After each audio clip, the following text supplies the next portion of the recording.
and you've just heard Project 46, the new single by Polly, and I'm delighted to be joined by Finn, Cameron, Hamish and Ewan from the band now. Hello, guys. Hello. Hello. Now, you can pick who's going to answer this first question first, but what can you tell us about Project 46 before we look at the wider album it's from? I got looked at there, so I think I'm taking this one. 46, it's about, it's just about kind of denial and bedrock, really, is what it's all about. It's about just kind of being sick in your own position and really wanting to change it, but not feeling like you can. Everyone happy with that description? Yeah. I think so. Yeah, I'm happy. So, and it's from the album Rinse and Repeat, which is coming out in April, which sounds like a fascinating kind of collection of songs. Before you tell us exactly what the ideas behind it are, I was thinking, can you describe it as a concept album? Kind of, yeah. Sort of. Yeah, it's... I wouldn't say that the songs they lead into each other, and they do, but they don't. It's not like there's a story that's being told. Yeah. But each of the songs stand on the. It's like thematically. Yeah. You could definitely say yes. It's a concept album, but there is big enough gaps between the songs lyrically to kind of have them stand alone. Yeah, well, it's interesting because you could definitely have them standalone tracks. I think the fact you've released Project 46 as the first single, and it's kind of from the middle of the album, shows that. But where did the theme or the idea come from? Well, it's just kind of when I was writing, it just kind of happened that the themes of the songs, it was all the same, because it was very much just kind of, you know, when you turn 25, you have a bit of a crisis of trying to discover who you are, and this is me trying to discover who I am, and just trying to place things into place and see where that goes. So with that, when you take that to the wider band, how does it work? Does the dynamic of the band work? So I would usually write them in Logic at home, and then I put in just like a kind of rough drum track, rough bass, and then I send it to the other guys, and then they do their thing. We'll play it together and develop the ideas together. Yeah, we usually hear a demo version of the song and then just jam it in the practice room until we're all happy with our parts. It used to be like I would write the parts, and kind of say, you need to write this, but you need to play like this. But like that's too stressful. Like it's a lot more fun to just kind of focus on your own thing, and it's hard enough writing the words, let alone everything. So I just kind of sit back and enjoy what it is because to be honest, they'll write stuff better than what I can write. Do you know what I mean? So it's because they're playing the instrument. I think that it's good to have people that understand the same sort of place that you're coming from with these songs, and can relate to the sort of headspace that the songs are sort of trying to convey, and this sort of the name of the album, Rinse and Repeat, is very much just like, here we go again. There we go. But rinse and repeat does just kind of mean it's just a cycle over and over and over again, and it's got the parentheses meals for one, which is basically just to kind of say, the subject with me, I'm on my own, so here we go again. And in terms of how did the band get together? How did you all kind of become Polly? Good question. It just kind of happened. Like it just kind of like, Polly was originally a college band from Edinburgh College. 2019, 2020. 2019. And then you asked me to play bass for you. Yeah. And then we swapped a few members out to get the lineup that we have now. It's been a long time. Iterations. It's been a long time coming to get here, but we found it. We found the lineup. Yeah. And how does the band's sound develop? I mean, you've had when was your last album, Slump? That a couple of years ago? Yeah, 2022. Yeah. So how does your band develop? Is it something that you get shared influences, or is it by playing together, or is it a kind of bit of both? It's a bit of both, I would Yeah, say. definitely a bit of both. Yeah, it's totally a bit of both, because I mean, like, we all absolutely share like the same band interest, you know, like We share the same yeah. core interest of music. I mean, we have this joke where we have Biffy Clyro, Tool, and Deftones. that's the three of us trifecta. are like mega fans of one of the bands, and then it changes to like, I'm not massive into Biffy Clyro, but No. these three absolutely We are. absolutely are. Yeah. You know, it Yeah. all just kind of like shifts around. I mean, like, Tool is a big one for us. I love you Tool, know. favorite band. Like, you know, Yeah. we're gonna go see them in Manchester in June. Yeah. Together. Together, Yeah. and you know, so yeah, we're gonna watch them, we're gonna copy them, basically. Gonna learn live. It's like there's kind of Venn diagrams, and you all kind of fit into some Perfect parts. And, yeah. Yeah, that is the perfect way. and you're going as a kind of all the band are going to see Tool, are you? Yeah. Yeah. I think it's gonna be like the first kind of proper band outing we've had. Yeah. Yeah. Yeah, Other than like gigs. Other than Yeah. going to gigs, yeah. yeah. Idea of going and taking notes, right? Oh yeah, You know, we'll be filming, you know, making notes. We'll have like a Analysis videos afterwards. we'll get like a dictograph. You know, at 1 hour and 10 minutes, Maynard does such and such. We Copy that with the tabs and notations. Yeah. We'll get AI to separate it all out, and then we'll transpose the tabs. The point is you sit there and we figure have it out to do it. yourself. We Yeah, have to do that's it. the process, and that means that we can play in 9/8 in our next song. Yeah. But in all seriousness, how much do you think this is? We're making our own music now, rather than kind of having those influences be so strong. Does it never work like that? Do you all kind of bring in something different? I definitely think it's that. Yeah, I think that we all bring in something different, but we've been playing together now long enough that we've like taken what we like from other bands and learned and kind of started shaping it into what we want like the sound to be. It's almost like we don't sound like anybody else because we've got so many influences that are melded together. From like quite a lot of different heard a lot that we sound like a mixture between like Radiohead and Sonic Youth and maybe Deftones and Tool, maybe. Yeah. We jam a lot as well. Yeah, we do jam. So like when we're practicing, we'll kind of spend like the first half an hour to an hour maybe sometimes just warming up, just kind of playing something in D minor, you know, like it's like you just kind of play whatever comes to you, and somebody will come up with something and you latch onto that, and then it develops into something. Or you forget it. Yes. Or you never play again. So sometimes I wish that we were just kind of recording all the time so that we could just kind of pick up some of these things, because it does get really annoying where, you know, we'll be jamming something and we'll be so into it we just forget to put down a phone, and then it's gone. You know, is the real joy that you have in playing music together, really, because I know certainly the music sounds live. I think you record as live, so is that where the real joy comes from?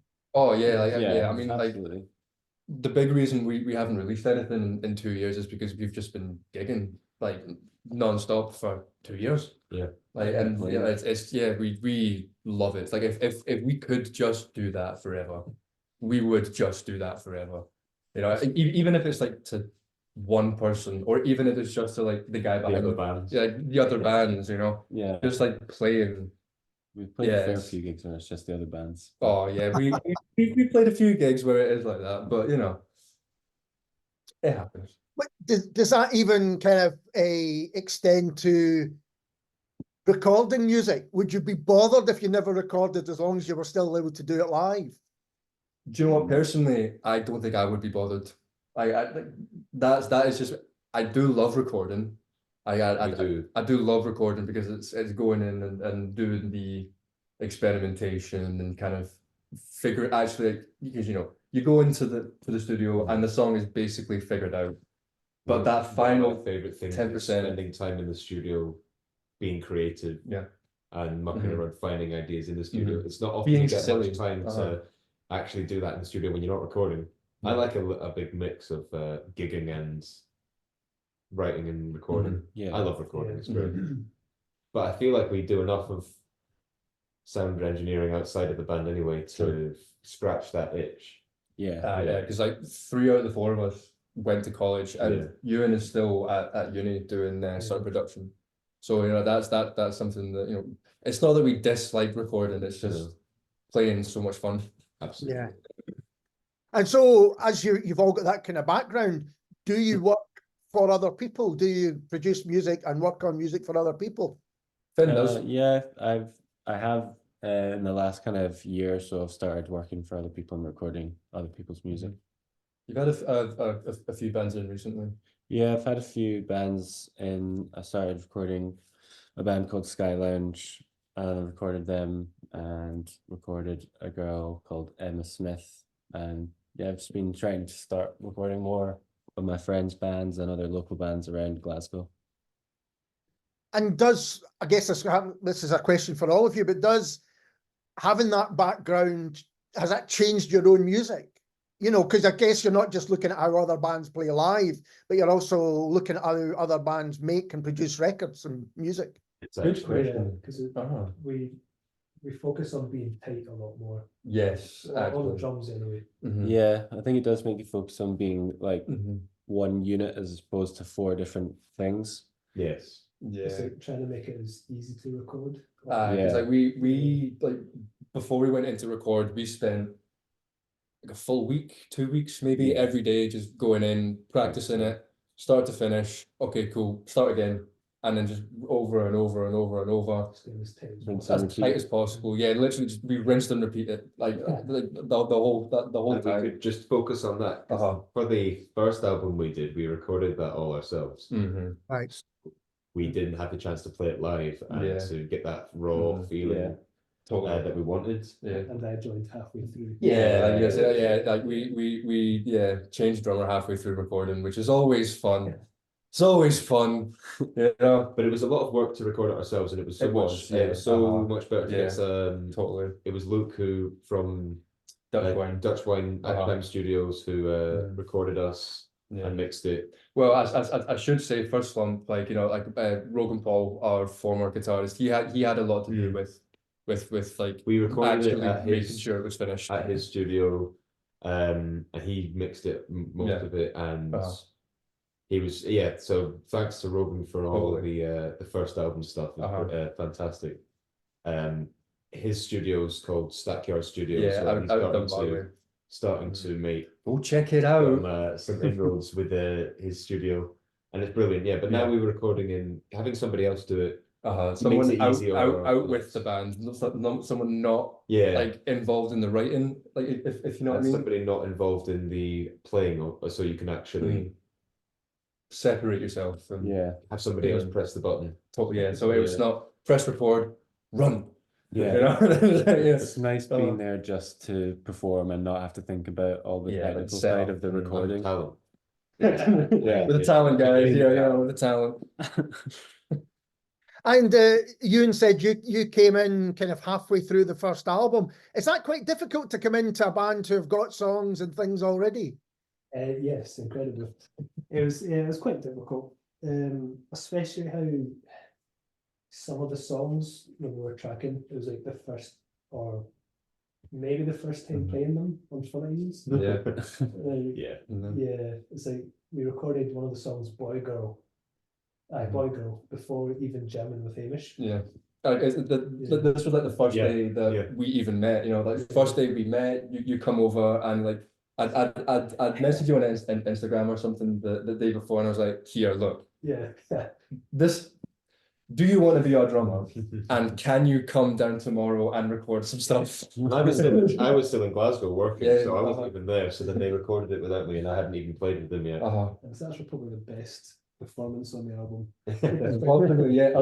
Out of every single performance of instrument, the drums on Boy Girl, I would say, is the best. That's the best performance. Totally. And 2 years on making the new album, do you feel this is a kind of step forward or just different from what you've done before? Step I forward. feel like it's I feel like it's a step forward. It's a bit more ambitious. It's a lot more I think, ambitious. yeah, like Yeah. 'cause, you know, not many of the songs have a chorus. You know, it's They're not written in a traditional verse, chorus, bridge, chorus structure. no, not at all. it's more like They flow into each other. The more Mhm. through composed, You the just kind of more feel a your unit as way. its own thing. The more individual Mhm. songs on their own. Mhm. They're very well written Well, songs. I can't say You that. can't say that. I can't say that. But I mean, it's I definitely feel like there's been a jump Yeah. between Slump and now, and I Yeah. do think It's it's higher energy now, and it's Yeah, more post-punky, and it's more gritty, Mhm. and it's heavier, and it's more. we kind have of more like- fun playing it as well. That's true, which yeah. is the big Yeah. difference. Like, we have a lot more fun Yeah. because there were some tracks on Slump which we've never actually played together, Live. like live ever. I mean, Yeah. like the track, I think track 7, No Man. No Man. Hamish doesn't play on it. Yeah. Ewan doesn't play on it. It's literally I think it's me doing like drums, bass, guitar, and vocals Yeah. because because I wanted 10 songs on the album, so we're gonna We did put it 10 in. songs. It's like, it's that whole kind of thing. I like but yeah, like now it's definitely that way where like I can't do that because I'm not as good as playing bass as Hamish, and I am not as good at playing drums as you, and I'm not as good as doing lead stuff as Finn. So like, yeah, it's pointless me doing that. That's my. Oh, I mean, Totally, working as a team. totally. Yeah. yeah, this sounds like a real band album, for want of a better term. Yeah, I'm glad that comes across. Yeah. Yeah. Comes across. And we mentioned that you've been gigging a lot and playing live. Seems like it is perhaps the most important thing, or certainly among the most important things you do. Are you playing when the album comes out? Have you got any plans to go again and play again? Yes, we do. So we're planning on, well, we've not actually announced this anywhere yet, but on the 27th of April, we're doing a release show, I suppose you'd call it. Show for the EP. Yeah, for the album. for the album. That will be at Old Hairdressers. So that'll be our first gig back. Yeah. After from December, I think was when we last played. December the 12th, yeah, with False Heads. Yes, at Hunting Pipe. Yeah. Yeah, we took They a were bit of fantastic. time off. Yeah. We've had a little holiday. We have been gigging basically Uh-huh. for 2 years straight, so we're taking a while off in the release cycle, Yeah. and then just waiting till the EP's released to sort of come back and surprise everyone with tunes, and you can listen to it on Spotify when it's out. Yeah. Plug. Spotify and Apple Music and all the other ones. Deezer and Tidal and YouTube Music. Everything. YouTube Music, yeah. I have to say, I think hearing these songs in the Old Hairdressers will be spectacular. I mean, I think you could blow the roof off the place if you got the volume loud enough. I hope so. I mean, there was a period of time where when we were gigging, we were getting noise complaints every single Yes, especially Every single gig. especially in Yeah, Sneakies in Edinburgh. I do feel like a lot of people have gotten a noise complaint when they play in Cowgate though. Yeah, that's normal. I think it's almost like a rite of passage. It is. Did we get them at Old Hairdressers when we played there last time? No, we didn't. We've got them at Hug and Pint before. It's a new goal. Yes, yeah. So we can shoot In for fact, next when time. we played Old Hairdressers, it was 2022. We were playing with Finn's other band, actually. we were playing with Cryptic. We were playing with Triptych. It's the first time that I met them properly and actually got to speak to them. I'd known of the band for a while, and when they had their other guitar player, so it was nice to actually meet them. And then we were actually like already fans of them. We were fanboying. We were actually kind of fanboying a little bit. We were. So like we were also aware of Cryptic. Yeah, that was fantastic. So how did they persuade you to get on board? Was it quite a simple transfer or addition? Pretty simple and easy. Yeah, they just heard that they were looking for a new guitar player, and then I messaged Cameron and was just asked if they got anyone to do it yet, and then I just went along for a practice, and That was it. Kind of felt right when I was It there. did feel right. Oh, it clicked immediately. You know, like you have those moments where like you meet people and it's like you have known them for your entire life.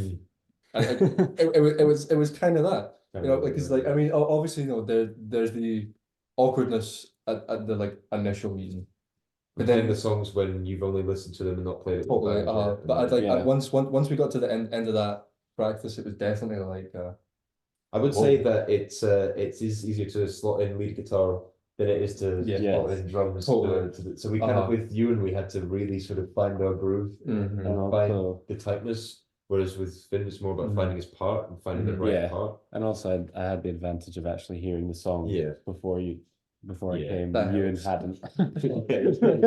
Ewan was Yeah. coming in very blind.